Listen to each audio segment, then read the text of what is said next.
Kabar itu datang tanpa banyak isyarat. Selasa, 5 Agustus 2025, PBSI mengumumkan formasi anyar sektor ganda putra untuk 2 turnamen besar yang akan digelar bulan September. China Masters Super 750 dan Korea Open Super 500. Publik terhenyak bukan karena kabar perpisahan pasangan legendaris, tapi karena kembalinya duet tak terduga, Fajar Alfian dan Muhammad Shohibul Fikri. Masih segar dalam ingatan bagaimana pasangan ini membuat kehebohan luar biasa di China Open Super 1000 Bo.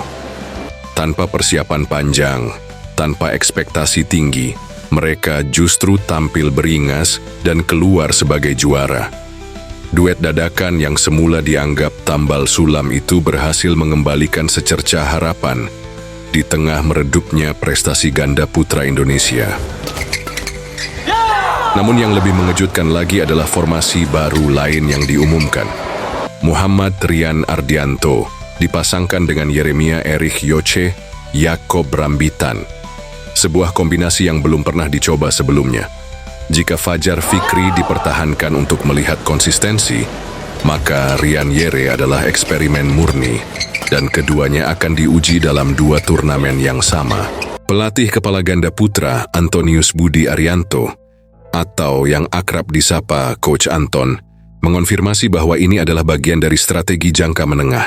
Kami melihat ada potensi besar di Fajar Fikri, terutama setelah penampilan mereka yang sangat solid di Jepang dan China.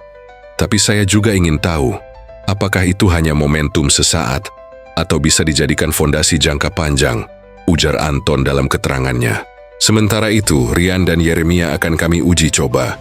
Kami ingin melihat bagaimana chemistry mereka, bagaimana mereka mengatasi tekanan, bagaimana mereka tumbuh bersama.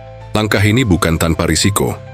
Fajar Rian sebelumnya adalah pasangan tetap yang menembus banyak final dan menjadi unggulan dunia. Memisahkan mereka, meski dengan alasan eksperimen, adalah taruhan besar. Tapi di balik semua ini, ada cerita yang lebih dalam, tentang kebangkitan, tentang keretakan, dan tentang keberanian untuk berubah. Di ruang latihan Cipayung, atmosfernya pun berubah. Kini bukan hanya latihan teknik, tapi juga pembentukan chemistry. Para pemain tidak hanya dituntut kuat secara fisik, tapi juga mental. Sebab setiap poin, setiap rally, kini jadi bahan evaluasi yang menentukan nasib karier mereka. Fajar dan Fikri bukan pasangan baru dalam arti harfiah. Mereka pernah bermain bersama dalam beberapa kesempatan internasional dan juga latihan sparring. Tapi menjadi pasangan utama dalam 2 turnamen besar, ini level yang berbeda. Fajar dikenal sebagai pemain dengan permainan net yang luar biasa. Ia tenang, membaca permainan dengan baik, dan memiliki refleks cepat di depan.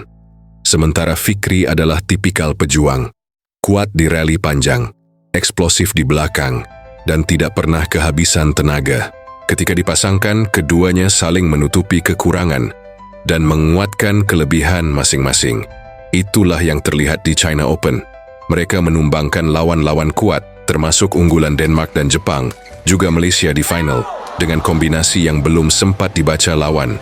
Kami sebenarnya tidak punya waktu banyak untuk beradaptasi waktu itu. Tapi justru karena itu, kami main lepas, nothing to lose, kata Fikri saat ditanya wartawan. Namun bermain di bawah tekanan ekspektasi adalah hal yang berbeda. Kali ini mereka datang sebagai juara bertahan. Lawan pasti sudah mempelajari gaya main mereka.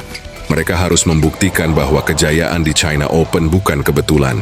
Sementara itu, pasangan baru Rian Yere sedang memasuki fase eksplorasi.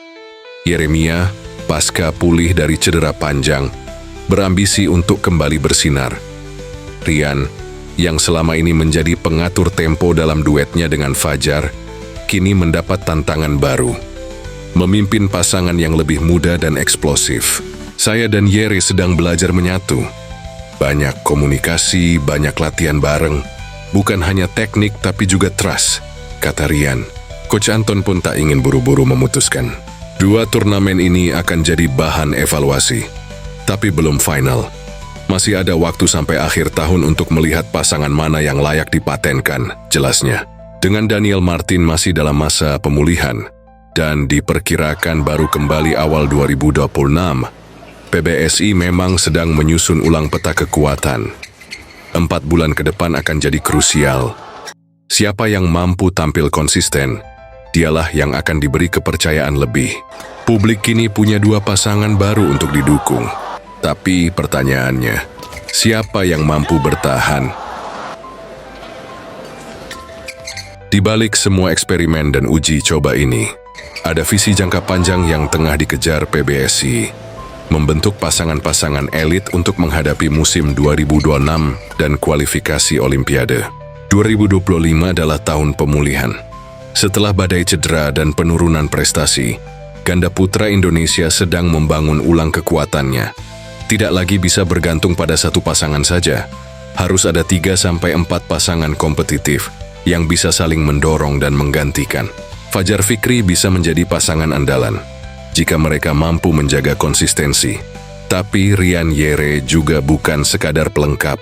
Jika berhasil menembus semifinal atau bahkan final dalam 2 turnamen ini, maka mereka otomatis masuk radar utama pelatnas. Skenario terbaik adalah 2 pasangan ini sama-sama tampil bagus. Maka Indonesia punya opsi strategis untuk rotasi pemain, bisa menyesuaikan dengan lawan, dengan kondisi lapangan, bahkan untuk mendobrak strategi musuh. Namun, ada juga risiko besar.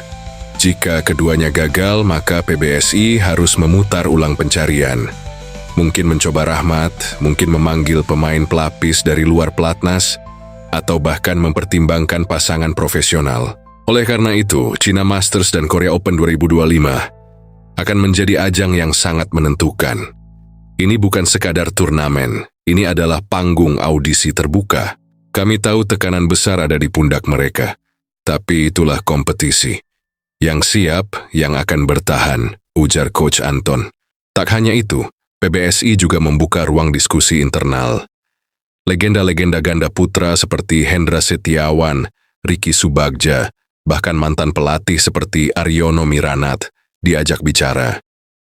Semua masukan dikumpulkan demi satu tujuan, mengembalikan dominasi ganda putra Indonesia. Sebagai penonton dan pencinta bulu tangkis, peran kita juga penting. Kritik boleh, tapi jangan sampai meruntuhkan semangat mereka. Dukung setiap pertandingan, sebarkan semangat, dan beri mereka waktu untuk tumbuh. Karena seperti yang pernah dikatakan Alan Budi Kusuma, menjadi juara itu penting, tapi memberi harapan kepada generasi berikutnya adalah hal yang jauh lebih besar.